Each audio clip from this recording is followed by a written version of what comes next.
Umabot sa mahigit 100 barangay sa Metro Manila ang nalubog sa baha dahil sa gupit ng habagat. Mahigit kalahati naman ng mga apektadong lugar ay malapit sa ilog at tinitirhan ng mga informal settler. May news to go si Mariz Umali.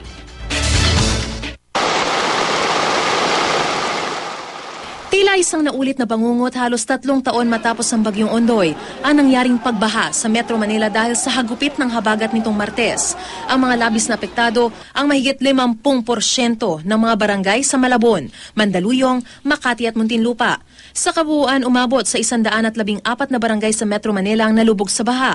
Ayon sa datos ng NDRRMC, base pa sa datos na nakalap ng GMA News Research, 61 sa mga barangay na ito malapit sa mga ilog kung saan naninirahan ng maraming informal settlers. Kapansin-pansin pa nga ang karamihan sa mga bahaing lugar na sa listahan ng may pinakamaraming informal settlers na naninirahan sa mga ilog. 3 rito critical sa mga pagbaha.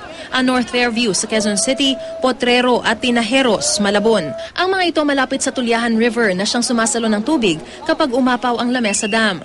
Konektado rin sa Tulyahan River ang mga lungsod ng Malabon, Valenzuela, Caloocan at Navotas na binaharin. Madalas ding manganib ang Marikina River na tumaas ang tubig tuwing malakas ang ulan dahil umaagos dito ang tubig mula sa Montalban San Mateo River. Dahil dito di pa rin bumababa ang tubig sa mga karatig lugar ng Marikina, Pasig, Pateros at Taguig.